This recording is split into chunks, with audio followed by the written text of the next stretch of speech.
Hola familia, qué alegría compartir un día más con cada uno de ustedes. Me encuentro en Miami, Florida. Mi nombre es Doris Pérez. Bienvenidos a Jesús, mi GPS. Y hoy tenemos la bendición de tener un invitado desde Colombia. Hola Wilson, qué alegría tenerte finalmente aquí en Jesús, mi GPS. Bienvenido.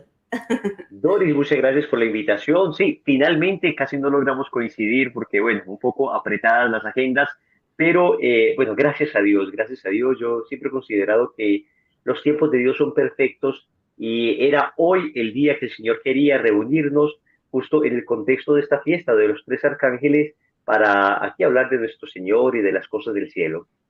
Amén, amén. Wilson, ¿y en qué ciudad de Colombia te encuentras tú? Yo vivo en Medellín. Medellín es la segunda ciudad de Colombia. Soy paisa, así es el gentilicio que se utiliza para las personas que viven en Medellín y aquí vivo con toda mi familia. Qué alegría. Y me contabas que viene en camino una pequeña Salomé, tu cuarto hijo. Así es, así es. En realidad mi quinto hijo, yo siempre cuento una pérdida que tuvimos. Entonces tenemos pues con mi esposa Pablito, que es el niño mayor. Está luego la pérdida que tuvimos, que es Juanita, una princesa en el cielo. Después Mariana, Manuela y ahora viene Salomé, con la ayuda de Dios. Ay, qué alegría. Sabes, Wilson, que ahí ya empiezas, ¿no? Tú eres bendito sea Dios, un testimonio vivo y de coherencia del Evangelio, y las familias grandes son testimonio hoy en donde las familias no quieren tener hijos. Sí, sí, sí, las familias numerosas son una bendición. La verdad es que desde el principio tuvimos claro que toda vocación ejerce un ministerio. Es decir, la vocación siempre trae consigo una misión.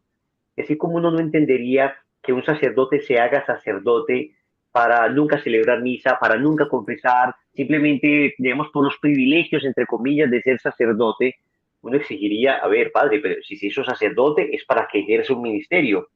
Pues los matrimonios también somos una vocación y tenemos el ministerio de la vida, dice la Humane Vitae. Significa que nosotros estamos llamados también a una misión. Y la misión de los esposos es dar hijos al cielo, es decir, eh, de alguna manera ser co-creadores con el Padre para poblar el cielo también. Entonces, estamos muy felices con esta bebé que está a punto de nacer ahora el 7 de octubre, día de Nuestra Señora del Santo Rosario, si Dios quiere, estará naciendo. Ay, qué gran bendición. Felicitaciones por tu familia. Y bueno, la niña viene más que bendecida en esa familia, sagrada familia que el Señor le ha regalado, porque realmente es una bendición que un niño hoy nazca en una familia que ama a Jesús y a María y que Jesús es el centro en la vida, ¿no?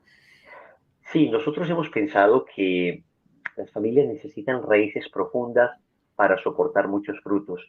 Sabes tú que un árbol soporta más frutos en la medida en que más profundas tenga sus raíces. Entonces, lo que hemos querido siempre, lo que le hemos pedido al Señor es que nos conceda raíces profundas, que nos conceda estar muy arraigados en la fe, principios profundos, sólidos, que la fe para nosotros no sea simplemente una experiencia secundaria, tangencial en nuestra vida, sino que sea algo verdaderamente determinante, que la fe sea el eje de nuestra familia, de tal manera que si el Señor nos quiere dar más frutos, que en este caso serían los hijos, a este arbolito que es la familia tamayosa, pues puedan estar bien soportados, que el árbol no se vaya a caer por los frutos, sino al contrario, que esté bien cimentado para poderlos soportar en el sentido pues de sostener, ¿no? Cimentados en la roca. Ahora más adelante voy a volverte a preguntar un poco de ti, porque hoy sabes que pensaba que vamos a ponerle al programa y son las armas de batalla. Las armas, tenemos tantas, tantas armas y ahí volveremos a hablar un poco de ese camino tuyo tan admirable. Pero me gustaría, Wilson, empezar con el tema, ¿no? Del día, de lo que celebramos hoy, San Miguel, San Gabriel y San Rafael, que quizás tú nos cuentes un poco acerca, porque como hay tanta malinterpretación, y como nos queda tan difícil a nosotros los católicos formarnos, a veces pensamos, no, eso es pérdida de tiempo. Y por eso cualquier corriente nos va llevando, nos va arrastrando y hay una confusión tremenda. Entonces, aclarar de qué se trata esta celebración hoy de los arcángeles San Miguel, San Gabriel y San Rafael. Doris, mira, la iglesia en su liturgia tenía antes una fiesta dedicada a cada uno de los arcángeles. Después de la reforma litúrgica, decidieron unir la fiesta de estos tres arcángeles y bueno, casi siempre el más famoso quedó siendo San Miguel, porque era justo hoy el día en que se celebraba a San Miguel Arcángel, entonces recogieron pues los otros dos arcángeles. Eh, digamos que cada día es más común, gracias a Dios, que las personas vayan creyendo más en esto sobrenatural de los ángeles, de los arcángeles. Hubo una época en la teología donde se tuvo mucho escepticismo hacia los ángeles, hacia todas estas realidades sobrenaturales, cuando nosotros decimos en el credo que Dios es creador de todo lo visible y lo invisible. Cuando hablamos de lo invisible nos referimos precisamente a esas creaciones sobrenaturales de seres personales que son los ángeles.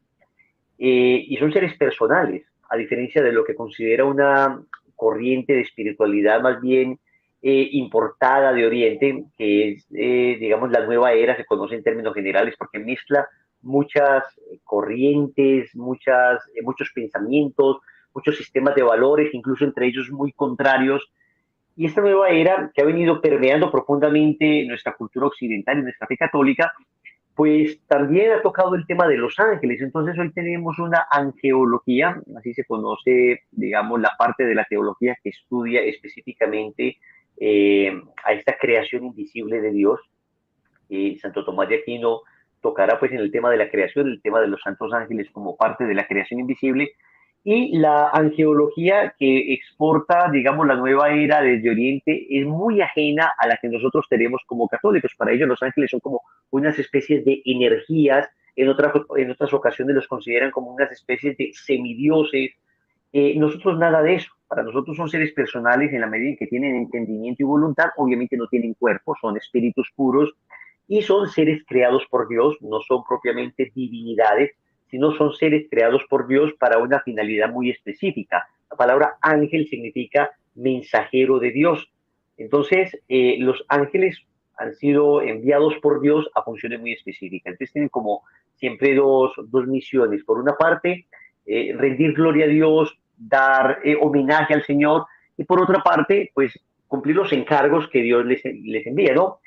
Entonces, por allá desde el siglo IV más o menos, se hizo una clasificación de 9 coros angelicales, donde están primero los serafines, querubines, tronos, dominaciones, potestades, principados, virtudes, arcángeles y ángeles.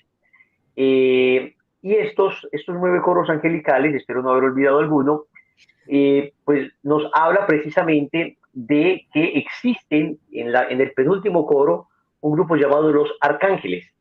En el libro de Tobías, en el libro del Apocalipsis, se nos habla de estos, se llama 7 espíritus que están ante la presencia de Dios. 7 espíritus que están ante la presencia de Dios, y por eso sabemos que son 7 arcángeles, pero la Biblia solamente nos da el nombre de 3, de San Miguel, de San Gabriel y de San Rafael.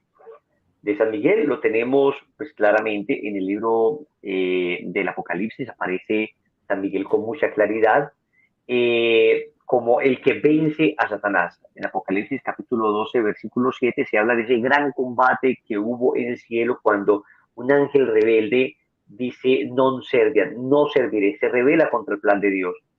Entonces, cuando hablamos de San Miguel, Miguel significa quién como Dios, es específicamente la traducción del nombre Miguel. Hablamos entonces de la defensa del honor, de la defensa de la gloria de Dios. Y nos habla mucho a nosotros también, ¿no? De la necesidad que tenemos de defender el honor y la gloria de Dios. Luego tenemos a San Rafael que aparece en el libro de Tobías, ayudando a Sara, esta pobre mujer que se casó 7 veces y en la noche de bodas un demonio llamado Asmodeus siempre asesinaba a sus esposos. Entonces, San Rafael aparece ayudando a esta pobre mujer al lado de Tobías y luego también ayudando a sanar al papá de Tobías, a Tobit, de una ceguera. Entonces, Rafael significa precisamente eso, significa sanación de Dios. Y nos dice mucho a nosotros también, porque necesitamos mucha sanación, necesitamos mucha liberación, necesitamos experimentar la presencia de Dios sanadora en un mundo tan enfermo.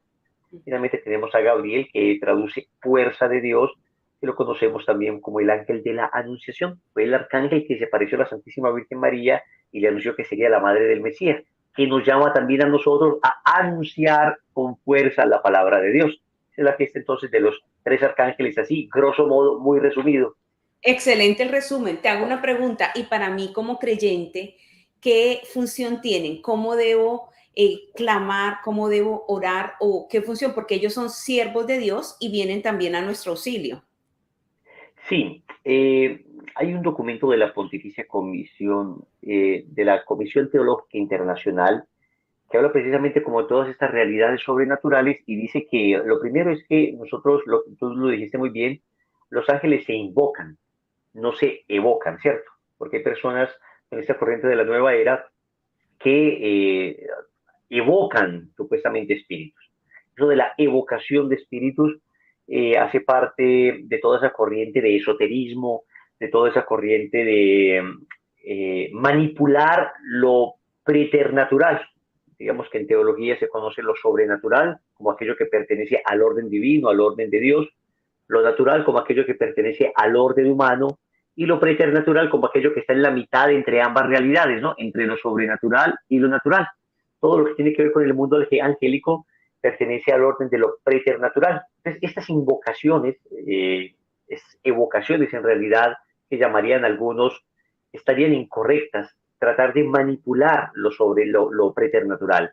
Nosotros, en cambio, invocamos, no evocamos, sino invocamos la asistencia de los santos ángeles para nuestro auxilio. Entonces, digamos que fundamentalmente hay un auxilio espiritual de parte de los santos ángeles en general, pero también podemos decir que hay un auxilio en el orden material. Yo mismo soy testimonio de la presencia de los ángeles en mi vida, de mi ángel de la guarda. Yo estoy convencido de que al menos en 3 ocasiones he sido salvado físicamente de morir por mi ángel de la guarda. En una ocasión Doris iba en una moto que tenía, en una moto grande que tenía hace algunos años, eh, iba precisamente a una Eucaristía de una parejita que había ido a retiro espiritual y que se estaban casando, me invitaron a que fuera padrino. Iba hacia la misa y una señora en una camioneta Volkswagen de esas grandotas no se dio cuenta que había un stop y siguió derecho. Yo venía en la moto a una velocidad normal, la que permite la ciudad, y bueno, la señora no me vio, la moto, para resumirte el tema, dio pérdida total, o sea, quedó Wow, completamente destruida, 15 metros me arrastré por el suelo, el caso es que me levanté sin un solo rasguño, bendito sin un Dios. solo rasguño, o sea, la moto pérdida total, el calapié trasero de la moto, donde el parrillero descansa sus pies, el pedazo más grande quedó de este tamaño, es Wow, decir, quedó triturado, molido, una milésima de segundo antes el impacto hubiera molido mi pie izquierdo, porque el golpe fue en la izquierda, en mi costado izquierdo. Y una persona casualmente que estaba allí, que se acercó, decía, mira, yo vi el accidente y yo no sé explicar lo que sucedió, porque pareciera que te hubieran llevado con una mano wow, por el aire y te hubieran descargado en el suelo. Entonces increíble. claro, tenía la convicción de que era el espíritu, de que era El ángel de la mi guarda. santo ángel de la guarda, y ya después que escuché esto, no me quedó duda. Esto fue pues ya adulto, esto fue en 2007. También me pasó cuando era niño, que ya tenía unos 5 o 6 añitos, estaba jugando en el jardín que quedaba fuera de la casa donde vivía. La casa quedaba en una calle con inclinación, una calle con pendiente. Yo recuerdo estar jugando y la gente empezar a gritar. Un carro había perdido los frenos, venía directamente hacia mí. Yo Ah, recuerdo que yo wow. cerré los ojos y cuando lo volví a abrir, por el estruendo, yo estaba ya no jugando en el jardín, sino que estaba en la acera de la casa y Wow, el carro donde yo estaba jugando estaba volteado completamente. Ahí es donde yo increíble. estaba jugando. Entonces, yo siempre he dicho, Dios mío, fue sin duda mi ángel de la guarda. En una Así tercera es. ocasión, era adolescente, estábamos jugando con los amigos, nos habíamos montado en una terraza eh, y un amigo accidentalmente retrocedió, no se dio cuenta que yo estaba detrás de él, al borde de la terraza, y caí de cabezas. Iba cayendo de cabezas y por alguna razón logré girar milagrosamente sin ningún tipo de explicación lógica ni física, porque no me daba para hacerlo. Es decir, la manera en que caía no me permitía girar, pero caí de pie perfectamente, Wow, me hubiera desnucado completamente. Yo siempre cuento estos 3 testimonios de la presencia de los ángeles porque estoy seguro que ha habido una asistencia. Pero más allá de la meramente física, de la meramente material, yo creo que la más importante ha sido la asistencia espiritual, ¿no? están allí los ángeles ayudándonos a permanecer fieles, ayudándonos a no pecar, ayudándonos a amar, susurrándonos al oído lo que debemos hacer, susurrándonos al oído que debemos combatir espiritualmente. Qué hermoso, increíble, increíble esos testimonios porque parecen irreales, pero pasaron, ¿no? Realmente el ángel de la Claro, guarda actúa de esa manera. Bueno, entonces, porque como vamos a hablar de varias batallas, de varias armas, los ángeles, los arcángeles, San Miguel, San Gabriel y San Rafael, definitivamente les podemos pedir, ¿verdad? Les podemos pedir, indudablemente. de acuerdo a la misión que tú nos estabas comentando que cumple cada uno. Sí, Es válido. indudablemente es válido y necesario, y absolutamente necesario suplicar su presencia. De hecho, el Papa León XIII compuso una bellísima oración que se rezaba antes, después de todas las misas al final. En Estados Unidos lo hacen siempre de manera muy juiciosa. Después de cada misa, los sacerdotes hacen la oración a San Miguel Arcángel. Aquí en Colombia no tanto, y en los países de Latinoamérica no lo he visto tanto. El Papa Francisco pidió que lo volviéramos a hacer en todas partes. Es precisamente esa oración que dice San Miguel Arcángel, defiéndenos en la pelea, es nuestro amparo contra la maldad y de las asechanzas del demonio. Esta oración es muy, muy potente. Si se hace con mucha fe, es una invocación muy, muy bella de la presencia de San Miguel Arcángel. De hecho, vamos a la siguiente arma, que es tu especialidad, bueno, aunque tú estás muy integrado ahí, y precisamente en el rosario es una de las oraciones también casi que siempre hacemos, San Miguel Arcángel, defiéndenos en la batalla. Y lo que dices tú, no, aquí no, te comento, Wilson, que aquí, por lo menos en Miami, en la Santa Eucaristía, no, porque como fue algo que creo que a partir del Concilio Vaticano II ya se dejó de practicar, entonces desafortunadamente no, pero sí debería ser como parte de oración de la Santa Misa y más en los momentos en los que estamos viviendo definitivamente. Entonces, mira, es admirable, Wilson, algún día que prendí el televisor y vi Lazos de Amor Mariano, que es a donde tú perteneces, a tu apostolado, ¿no? Y veo hombres de rodillas orando. ¡Wow! El rosario. Eso es increíble, es muy bello y no de cualquier manera, sino orando, meditando el rosario. Y es un arma tan poderosa, si nosotros supiéramos, ¿verdad? Lo poderosa. Dice San Juan Bosco que cuando hacemos el rosario hasta 10,000 demonios se van. Entonces quisiera que nos contaras un poco de cómo el Santo Rosario ha hecho cambios en tu vida y a través de tu apostolado en la vida de tantos hombres. Vamos a hablar de hombres porque como que son los que menos se acercan a la iglesia. Sí, sí, sí, sí. Mira, muy providencialmente fui invitado por una cadena de televisión católica allá en Estados Unidos, en Los Ángeles, justo para dar un tema del Santo Rosario, y era un congreso solo para hombres, solo para hombres. Y eso me impactó mucho porque la verdad es que la mujer tiene una tendencia natural, digamos, es más proclive, más inclinada a los temas espirituales, tanto buenos como malos, ¿eh? Tanto buenos como malos. A ver, la estadística es la siguiente: de 10 mujeres a las que invitas a la Santa Misa, pues pueden ir 7 u 8 sin ningún problema. Eh, pero también, desafortunadamente, de 10 mujeres a las que invitan a brujerías, a cosas de esas, también pueden ir un alto porcentaje. Hay una inclinación hacia lo espiritual, y en ocasiones, cuando no se orienta adecuadamente, puede terminar haciendo pues como este daño, y estando en cosas pues de la nueva era y cosas peligrosas.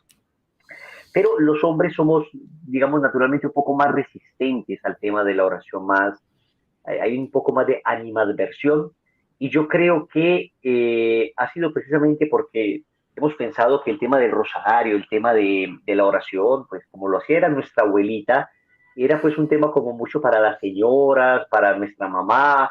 Lo que le correspondía a uno como hombre más bien era ir a trabajar, estar en otras cosas.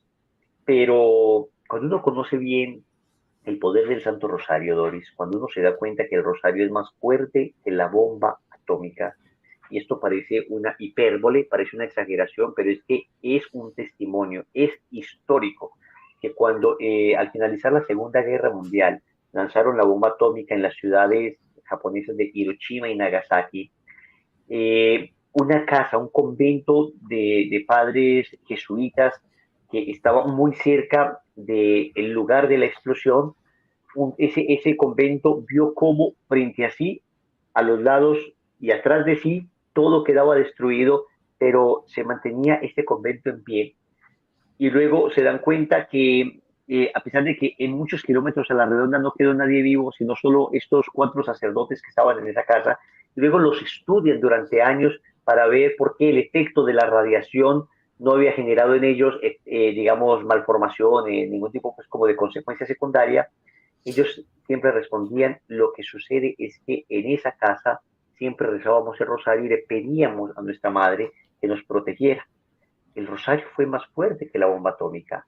Entonces, esto es para hombres, esto es para guerreros, esto es, a ver, estamos hablando de un arma que fue capaz de vencer el arma, entre comillas, del siglo XXI, que fue la bomba atómica. Si ha sido capaz con la bomba atómica, pues será capaz con las dificultades que estás viviendo ahora, con seguridad absoluta. ¿Y qué nos puedes contar precisamente tú que como estás en este apostolado y has visto tantos hombres que, claro, nos estás colocando un ejemplo impresionante, ¿no? Una bomba atómica, o sea, ¿qué no es posible hacer con el rosario? Pero quizás algo que nos quisieras contar de algún hombre que llegó rebelde, algo que nos quisieras contar de lo que, y también porque este programa lo ven muchas mamás, ¿no? Que están orando por hijos que van por caminos, hijos, hijas que van por caminos desviados. Entonces, que nos contaras algo de lo que ha sido el Santo Rosario en la vida de los hombres en Lazos de Amor Mariano. Sí, no, pues testimonios tenemos incontables, incontables. A mí particularmente me llama la atención que, mira, hay ocasiones donde el tema de la predicación, el tema del anuncio del evangelio, cuando se hace con fuerza, con radicalidad, cuando se hace anunciando la verdad completa, pues ha habido ocasiones donde han surgido incluso procesos de liberación de las personas, ¿no? Obviamente son procesos que deben llevarse con mucha sabiduría, con mucho discernimiento, muy de la mano de la iglesia, muy obedientes a lo que la iglesia nos diga, muy del lado de santos sacerdotes, de exorcistas nombrados oficialmente por el obispo de la diócesis. Pero a mí me ha sorprendido que lo que nos ha tocado ver, Doris, es que personas muy incrédulas, por ejemplo, en el Santo Rosario, yo recuerdo especialmente un joven que estaba en un retiro con nosotros, muy incrédulo, muy ateo, muy ideologizado, desafortunadamente, por una corriente bastante materialista en su universidad. Este joven que no creía en nada, en el rosario, porque digamos en el retiro donde estábamos, rezábamos el rosario, se burlaba, le parecía una tontera, y resulta que en un proceso, en un momento de oración, su mejor amigo con el que fue al retiro espiritual empezó un proceso de liberación. Ya teníamos pues un santo sacerdote que empezó este proceso de liberación, empezó pues a apoyar a este joven en el proceso, y resulta que este joven, al ver a su amigo en esas condiciones, quedó muy impactado y se dio cuenta que cuando empezamos a rezar el Santo Rosario, eh, el espíritu que estaba atormentando a su mejor amigo, que él no tenía idea que su mejor amigo iba a experimentar algo así, y su mejor amigo tampoco, es decir, fue una cosa que les tomó completamente por sorpresa. El joven era muy impactado porque escuchaba al espíritu gritar de terror cuando se oraba el Santo Rosario, el grupo de intercesión que había allí, y gritaba. Entonces, el joven que en la mañana se había burlado del Santo Rosario, ahora veía cómo el Santo Rosario hacía gritar a aquel espíritu que lo estaba atemorizando a él. Entonces, él decía, pero a ver, es que yo le tengo miedo al espíritu, pero el espíritu le tiene miedo al rosario, entonces yo debo amar el rosario. A partir de ese momento, el joven experimentó un proceso de conversión muy grande, muy bonito, y claro, nunca soltó el Santo Rosario de sus manos a partir de entonces.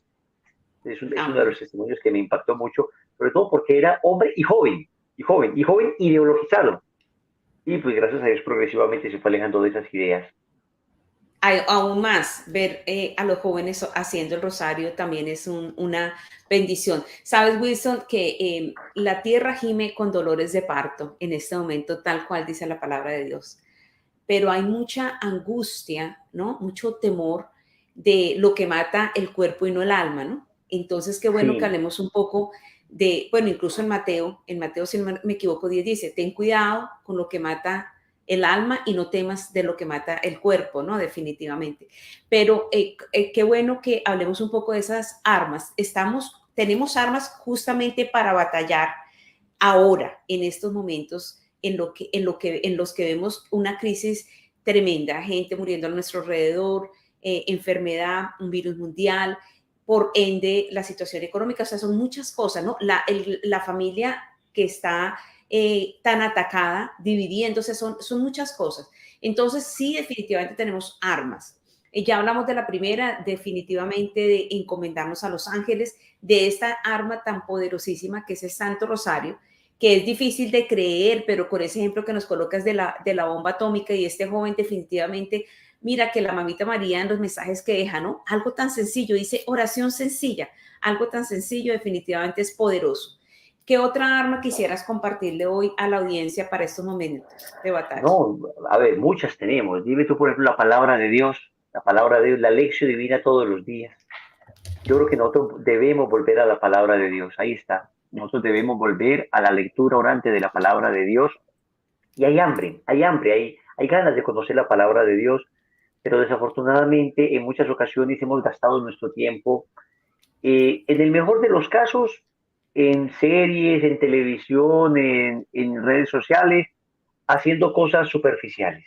Digamos, en el mejor de los casos, perdiendo el tiempo. Y en el peor de los casos, viendo cosas que definitivamente van a terminar dañando el alma, deformándola, dañando los pensamientos, de alguna manera alejándonos de la fe, alejándonos de los principios, trastornando los principios de fe que hemos recibido. Entonces deberíamos empezar a disminuir eso y empezar a enamorarnos más de la palabra de Dios.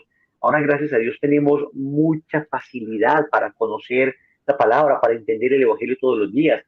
En mi canal, yo, por ejemplo, desde hace más o menos un año me propuse juiciosamente hacer una breve meditación de la palabra de Dios en 3 pequeños mensajes, precisamente porque yo veía que había personas que no entendían el Evangelio y ciertamente hay evangelios más difíciles de entender, ¿no? Hay pasajes que algunos padres de la iglesia llamaban oscuros. Son pasajes del Evangelio que tienen su complejidad y que requieren contexto y que hay que ver qué dijeron los padres de la iglesia, qué dijo el magisterio, como para entenderlo. Pero es una experiencia bien linda porque nos ha llevado a discernir la palabra, a orar con ella, a practicar la palabra. Siempre tenemos como 3 momentos. Son 3 mensajes, después un momento de oración y después un compromiso práctico. Y yo creo que si nosotros en la familia leyéramos más la palabra de Dios, no tiene que ser pues abriendo la Biblia a ver qué nos sale, porque a veces nos sale pues una cosa bien extraña, que Sidrac, Misael, Abdenago se rebelaron contra Nabucodonosor. Bueno, dígame usted con esos nombres, empieza a leer eso y usted ya al final no es capaz ni de pronunciar ese nombre y mejor cierra la Biblia y dice, no, no más. Pero ir con la liturgia, ir al ritmo de la liturgia, porque la liturgia nos va llevando en los distintos tiempos litúrgicos, e ir tratando de sacar las enseñanzas prácticas para mi vida, no dejar solamente en el aspecto teórico la palabra de Dios, sino ir aterrizándola a mi experiencia. Y nos daremos cuenta cómo nuestros pensamientos se van formando conforme a la palabra de Dios. Nuestras palabras van siendo las palabras de Dios. Digamos, las palabras de Dios en el buen sentido de la palabra, ¿no? Es decir, vamos asumiendo el lenguaje de la Sagrada Escritura al momento de hablar, al momento de razonar, como la Virgen María. Si te das cuenta, el Magnificat es básicamente un, una bella oración compuesta por frases del Antiguo Testamento. O sea, la Santísima Virgen María, para componer el Magnificat, tenía que ser una tremenda conocedora del Antiguo Testamento, porque hay al menos 25 citas del Antiguo Testamento en esa corta oración del Magnificat, que fue la oración que hizo la Virgen María ante su prima Santa Isabel. Entonces, los que nos consideramos marianos, los que amamos el Santo Rosario, debemos amar profundamente la palabra de Dios. Debemos leer la palabra de Dios, debemos amarla y debemos practicarla sobre todo. No puede ser pues que simplemente nos volvamos unos tremendos conocedores de la Biblia y ves este versículo bíblico, este me encanta la apologética, a mí también me gusta mucho la apologética, pero la mayor apologética es vivir en santidad, porque es que las palabras mueven, pero el ejemplo arrastra. Amén, amén, qué lindo. Sabes que quiero que hablemos de una mala palabra para los católicos. Me da risa porque la reacción es impresionante y yo creo que tú me vas a apoyar en eso. Es mala palabra. Tú hablas del ayuno y todo el mundo viene con sus teorías. Es una como si dijeras una mala palabra, ¿no? Hablas del ayuno y todo el mundo, no, pero eso no existe, pero ¿en dónde? Me gustaría, y es un arma poderosísima y Sí, sí, olvidada, sí. olvidada. Sabes que cuando leemos la vida de santos es impresionante que todos ayunaban, ¿no? Y mira dónde estamos y cómo estamos. Y es porque hemos dejado la práctica del ayuno. Entonces cuéntanos algo acerca del ayuno, esa arma tan poderosísima. Sí, sí, sí, sí, sí, es una cuestión impopular, ¿no? No políticamente correcta. Pero Sí. es curioso, en cambio, si le dices a la gente, si le hablas a la gente de ayuno intermitente para adelgazar, si le, si le hablas a la gente de dieta, no, muy bien, maravilloso, es que hay que cuidar la salud. Entonces, por el cuerpo hacemos enormes sacrificios, pero por el alma nos cuesta dificultad hasta dejar de condimentar un alimento, hasta dejar de condimentar con sal, con pimienta. Por amor a Dios, les parece fanatismo. Pero en cambio, esta gente que hace unos ayunos, entre comillas, unas dietas extremas para adelgazar, no les parece maravilloso. Es el espíritu mundano que nos rodea. El ayuno es un arma muy poderosa en la vida espiritual, es un arma que Dios nos ha dado, es un arma que la Sagrada Escritura ha consagrado con mucha claridad. El ayuno ha venido acompañando muchas realidades, normalmente la realidad de la penitencia. El pueblo se ponía a ayunar, se vestía de sayal, de saco y se ponía ceniza en la cabeza en muchas ocasiones cuando había pecado y cuando querían clamar misericordia a Dios, ¿no? Querían suplicar la bondad de Dios, pero el pueblo se ponía a ayunar. El ayuno entonces es de alguna manera decirle a Dios, mira, nosotros hacemos este acto de sacrificio, hemos pecado desordenando nuestro placer, hemos pecado buscando placeres ilícitos, ahora de alguna manera queremos recorrer el camino contrario, el camino de la mortificación. ¿Y qué más mortificación que dejar de comer? Entonces, el ayuno sirve para reparar nuestros pecados. El ayuno es una herramienta, un arma sobrenatural preciosa y perfecta para fortalecer nuestra voluntad, porque el que es capaz de dejar de comer, amigos, es capaz prácticamente de dejar de hacer cualquier cosa. Si uno es capaz de dejar de comer, que es una necesidad biológica básica, entonces si eres capaz de controlar, incluso de someter esa necesidad biológica, luego no hay vicio que sea capaz de vencer. Entonces, el ayuno trae consigo un tremendo fortalecimiento de la voluntad para poder luchar precisamente contra aquellas insidias del mal, contra aquellos vicios. Entonces, por eso el ayuno también es un arma muy potente para vencer los vicios, para vencer ciertos pecados a los que nos podamos sentir inevitablemente atraídos, atados, anclados. El ayuno también trae consigo una tremenda purificación de los sentidos, porque nosotros vemos que tenemos muchas consecuencias por los pecados que hemos cometido. Nuestros sentidos han quedado muy heridos, nuestra vista, nuestro tacto, eh, todos nuestros sentidos han quedado muy heridos. Cuando se ayuna, de alguna manera, le estamos diciendo al Señor, yo te entrego, te consagro mis sentidos para que los purifiques, para que los limpies de todas aquellas inclinaciones desordenadas, de todas aquellas ataduras, de todas aquellas huellas negativas que dejó el pecado en mí. Y efectivamente, cuando se ayuna, esto se logra. El ayuno también nos mueve a la caridad, que no es solamente que yo dejo de comer, sino que el ayuno tiene una dimensión social, decía el Papa Benedicto XVI. Lo que yo dejo de comer, pues debo procurar darlo a otras personas. Lo que yo no estoy comiendo por voluntad, voy a dárselo a otras personas que no comen sin voluntad, sí, que quisieran comer, pero no tienen para comer. Entonces me llama también a sentir un poco el hambre de los hermanos. Cuando yo estoy ayunando, empiezo a experimentar el hambre. Yo digo, Dios mío, y yo en cualquier momento podría suspender esta hambre. Basta que estire la mano, tome el pan y lo muerda. ¿Cuántos hermanos tienen esa misma hambre, experimentan un hambre todavía peor, pero es que no tienen a la mano nada para saciar esa hambre? Entonces yo debo buscar la manera de saciar esa hambre de esas personas de alguna forma, de alguna forma. Entonces sí, yo creo que hoy el ayuno se constituye en un arma poderosísima y la Virgen María en muchas apariciones nos ha pedido que ayunemos y nuestro Señor ha dicho que ayunemos y la Iglesia nos invita a ayunar en Cuaresma, específicamente se nos piden dos grandes días de ayuno, es el miércoles de ceniza con el que iniciamos la Cuaresma y el Viernes Santo. Son dos días donde obligatoriamente debemos ayunar. Luego ya algunos escogeremos ayunar a pan y agua, otros simplemente disminuir la ración de comida que tienen, otros solo agua, otros hay un famoso ayuno, es el ayuno de Daniel, que es el ayuno solo con frutas. Bueno, a ver, ya cada cual irá encontrando sus caminos, sus medios. A mí me parece ideal el de pan y agua, me parece el ayuno ideal.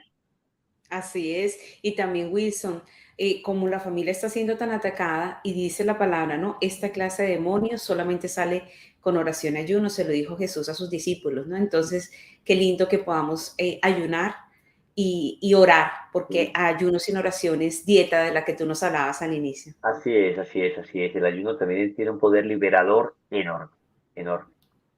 Bueno, Wilson, y ahora el otro punto, el culmen de nuestra fe. Sabes que siempre pienso otra arma poderosísima. Si a ti y a mí nos dijeran, mira, Jesús está en Australia, yo creo que, mejor dicho, como sea, miramos cómo hacer para llegar a Australia lo antes posible o no. Y Sí, resulta que el claro, Señor está presente todos los días tan cercano. Cuéntanos un poco acerca de esa arma tan poderosa. claro que sí. Es el arma por excelencia, porque es que ya no es solamente algo que Dios nos da, sino que es Él mismo, en la Santa Misa, la Eucaristía. Indudablemente la Eucaristía es, creo que incluso es más allá pues que un arma espiritual, aunque pues claro, todas las gracias que recibo de la Eucaristía me dan la fuerza para combatir, pero como lo decías tú bien, citando el Concilio Vaticano II, es la fuente, es el origen y el culmen de nuestra fe. De ella brota y hacia ella se dirige nuestra fe. Eh, Nada más ayer estaba leyendo, no recuerdo quién, bueno, de alguien estaba leyendo que decía eh, que en los tiempos difíciles que estamos viviendo, la manera de sostenernos en la fe, de alimentarla, de mantenerla robusta, es la participación frecuente en la Santa Misa. Tal vez habría sido el padre Paulo Ricardo, un santo sacerdote brasilero. Y claro, me llamaba mucho la atención porque estamos viviendo en una época de mucha confusión, Doris, una época muy confusa. A ver, es que incluso entre los mismos ambientes católicos hay unas tremendas divisiones por temas importantes o por temas no tan importantes, pero se han ido formando guetos, bandos, que los de acá, los de allá, los que están con el Papa, los que no están con el Papa, los que están con la vacuna, los que no están con la vacuna, los que están con que estos son del nuevo orden mundial, que estos no, que estos son neocomunistas, que, Dios mío, y a veces no es tan fácil simplificar la realidad de las personas. Es muy común por nuestra vida del pecado original nosotros clasificar a la gente y siempre en la clasificación yo quedo siendo el bueno y el otro queda siendo el malo, ¿no? O sea, siempre es así. Yo estoy en el lado correcto, el resto, el mundo entero se ha equivocado, pero yo en el lado correcto. Yo creo que la Eucaristía, no solo dominical, claro, la Eucaristía dominical es indispensable para un cristiano. Hay unos famosos mártires del siglo IV, los mártires de Abitina, el actual Túnez, que se llaman los mártires del domingo, porque los encuentran celebrando la misa, el emperador había prohibido la celebración dominical de la misa, y estos mártires pues la celebran, y entonces los agarran, se los llevan ante el juez para matarlos, y les preguntan, a ver, ¿saben ustedes que primero que esos libros de ustedes están prohibidos? Sí, sabíamos, se refieren a las Sagradas Escrituras. ¿Y los tienen? Sí, los tenemos. ¿Dónde están? Escritos en nuestro corazón. Le responde a esos Qué mártires. hermoso.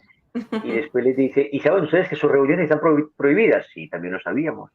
Entonces, ¿por qué se reúnen? Y decían, porque somos cristianos y sin el domingo no podemos vivir. Sin el Qué domingo no hermoso. podemos vivir.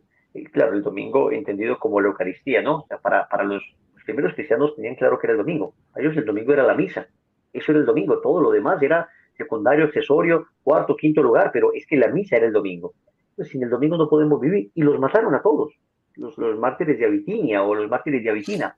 Estos murieron todos. Entonces uno dice, ¿cómo contrasta esto con la débil fe, la tibieza espiritual que tenemos hoy, que teniendo la misa a media cuadra, la parroquia a media cuadra, que casi que desde nuestra casa escuchamos las campanas de la iglesia, pues no vamos, ni siquiera el domingo. Así No, es. por Dios, es que misa el domingo, pero es que además en semana todas las veces que podamos, para nutrirnos de la palabra de Dios y por supuesto si estamos en estado de gracia, para poder comulgar al Señor. Lo que tú decías, Doris, ya no es simplemente algo de Dios, sino que es Él mismo. En la Eucaristía no vamos a recibir solo algo, sino a alguien.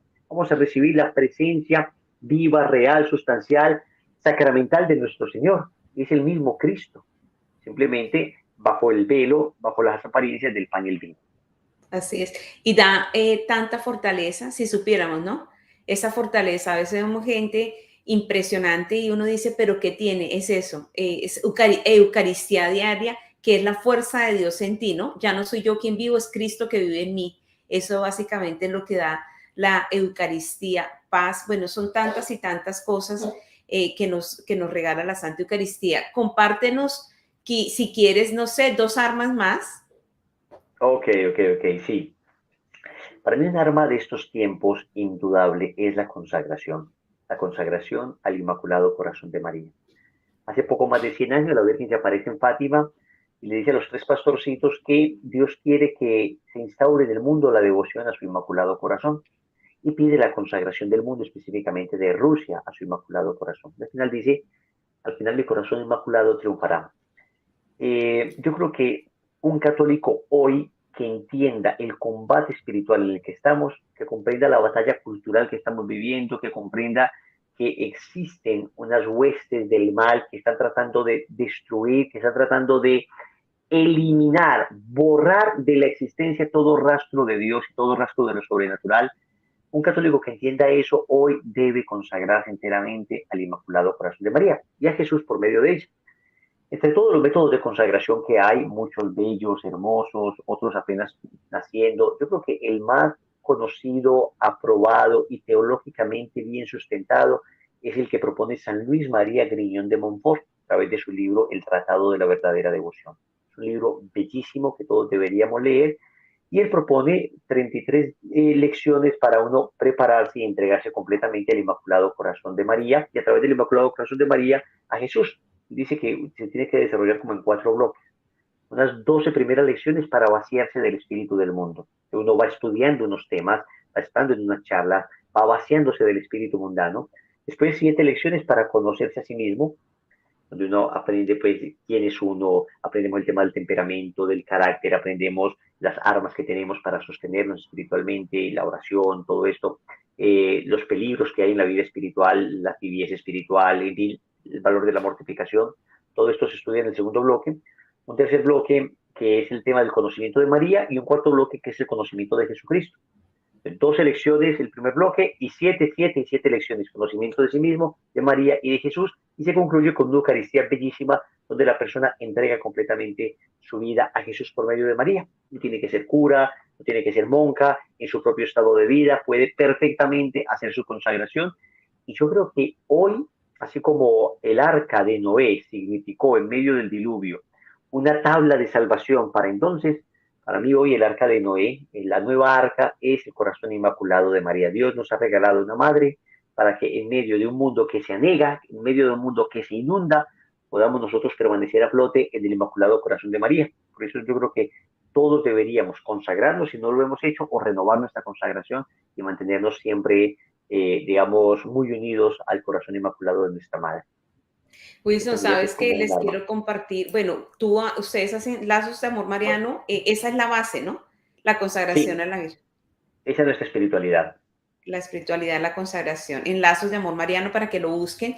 Y te cuento que quiero compartir a ti y al público que hace 12 años tuve un encuentro con el Señor, pero te voy a decir que hace 4 años que empecé la consagración, el cambio es impresionante, es de verdad que se siente un antes y un después de ser consagrado a la Santísima Virgen María y definitivamente hay que renovar 2 veces por lo menos, ¿no? Wilson, al año, mínimo 2 veces renovar la consagración a la Santísima Virgen María, pero sí, es Sí. bellísimo, es un arma muy linda, no sabría explicar, pero de verdad que, porque es algo espiritual, pero muy poderoso, lo que significa estar consagrados a María. Definitivamente sí hay un cambio radical y altamente recomendado. Y otra última arma que nos quisieras compartir.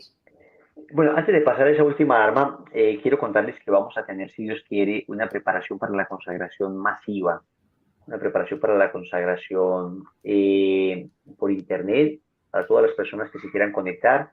A partir del 17 de octubre empezaremos todas las noches, a las 9 de la noche hora Colombia, estaremos transmitiendo charlas de entre media hora y 40 minutos a través de las cuales se hará el proceso de preparación. 33 días seguidos. Obviamente, si no se alcanzan a conectar a las 9 de la noche, pues la charla quedará montada para que la vean el día siguiente o a la hora que sea necesaria. Y se concluirá con la consagración el 21 de noviembre, sí, 21 de noviembre, el día de la presentación de Nuestra Señora. Entonces, las personas que no han hecho su consagración, invitados a los canales de Lazo de Amor Mariano, ahí está toda la información para que hagan su proceso de preparación, porque créanme, hoy es absolutamente necesario consagrarse al Inmaculado Corazón de María. Yo creo que es absolutamente indispensable. Qué linda invitación, porque es mucho más fácil si se es guiado, ¿no? La primera vez es Sí, mucho más fácil si ustedes están ahí presencial y están guiando, porque en esos 33 días hay que hacer y empezar también a hacer el Santo Rosario diario. indudablemente, y los acompañamos en el proceso. Entonces, pueden buscar consagración Lazos de Amor Mariano 33 días y ahí encuentran toda la información. Bueno, Excelente. y Doris, una última arma es indudablemente la lectura espiritual. Los santos han recomendado frecuentemente la lectura espiritual. A muchos jóvenes se me acercan, muchos matrimonios, muchas personas se me acercan a decirme, Wilson, es que tengo tantas ideas, se me vienen tantas imágenes a la mente, tantas cosas que la verdad es que me atormentan porque tengo muchas cosas en la cabeza que no logro, digamos, como dejar de ver, dejar de sentir, dejar de pensar en ellas. Eso es porque tal vez hemos tenido muy llena la cabeza de cosas muy lejanas a Dios, ¿no? A veces de verdadera basura espiritual, a veces de verdaderas cosas horribles. Entonces hay que llenar nuestra memoria, nuestra imaginación, nuestro entendimiento de cosas sobrenaturales. Y en ese orden de ideas, la lectura espiritual de buenos libros. Los clásicos, empiecen con los clásicos. Empiecen con Thomas de Kempis en la imitación de Cristo, que sigue muy actual, que obviamente fue escrito en una época muy orientado a la vida consagrada, a la vida de huir del mundo, pero la esencia de la imitación de Cristo sigue siendo muy vigente hoy. Libros como El combate espiritual de Lorenzo Scupoli, libros como La Filotea o La introducción a la vida devota de San Francisco de Sales. Esos son libros clásicos de la vida espiritual que hay que leer. Libros como El Tratado de la Verdadera Devoción de San Luis de Monfort, La Gloria de María de San Alfonso María de Ligorio. Estos libros, otro clásico de la vida espiritual, El alma de todo apostolado. Son libros, es que hay tanta cosa tan bella. Esos son verdaderos libros de autosuperación. Eso sí que es un libro de autosuperación, porque te ayuda a superarte con la ayuda de la gracia. No te voy a mentir diciéndote que tú eres una especie de semidios, que puedes hacer todo, no, al contrario, te aterriza y te dice, oye, es que tú eres una criatura, bendecida, amada por Dios, pero una criatura. Deja que Dios sea Dios y tú simplemente sé criatura. Yo creo que eso es un último consejo, una última arma, lectura espiritual. Busquen en librerías católicas libros buenos y los van a encontrar. Libros de santos, las biografías excelentes. De verdad que sí, es lo mejor que podemos hacer, además que son personas como nosotros, entonces sabemos que podemos llegar algún día a la santidad. Entonces, y nos animan, Amén. ¿no? Nos animan mucho todas esas lecturas. Definitivamente, Imitación de Cristo, súper lindo también, tiene unas reflexiones impresionantes. Es muy, muy, muy bello esas recomendaciones que nos has hecho. Quiero hacerte una pregunta a ti. ¿Cómo te has sentido en este año y medio en el que el mundo ha sido golpeado? Wilson Tamayo, con tu familia, desde la fe, ¿cómo ha vivido esta batalla? Yo creo que esta batalla se vive distinto cuando está uno con Dios, ¿no? De hecho, hay estudios estadísticos que lo demuestran, que las personas que han experimentado esta crisis de pandemia desde la fe, que la han vivido desde una perspectiva de fe, han vivido con mejores herramientas, han sido capaces de encontrar mejores medios para llevarla adelante. Y obviamente la fe ha sido clave, todos hemos sido golpeados, porque hemos tenido familiares enfermos o personas cercanas muertas, lo que tú decías ahora, el tema de la economía, pero yo te digo una cosa, con Dios hemos vivido esto muy serenamente, muy amorosamente, muy en familia. Ha sido para nosotros un tiempo muy lindo porque yo, por mi trabajo y mi apostolado, viajaba mucho. Ahora ha sido un tiempo de más estar en la casa, entonces ha sido un tiempo bonito también en cuanto a eso, sin desconocer que ha sido un tiempo difícil para nosotros y para el mundo, pero ha sido un tiempo familiarmente que nos ha unido mucho. Sí, la tormenta viene para el creyente y no creyente. La diferencia es cómo lo vives, como lo dijiste tú, con una paz, porque tienes fe y esperanza y sabes que Así es, viene algo mejor. así Wilson, es. Qué alegría tenerte acá, de verdad que sí, Muchas un gracias, regalo muchas gracias. de la Virgen. Eso fue la Virgen que te trajo, definitivamente. Indudablemente, yo te agradezco por la invitación, por este tema tan lindo. Y no, sabes que a la orden lo que necesiten y con todo el cariño. Gracias, Wilson. Dios te siga bendiciendo, te siga utilizando y de verdad que fue una bendición. Le agradecemos a nuestra Santa Madre por haberte tenido este día con nosotros. Nos Amén, vemos Doris. pronto. Dios te Igualmente, bendiga. muchas bendiciones. Hasta luego. Gracias.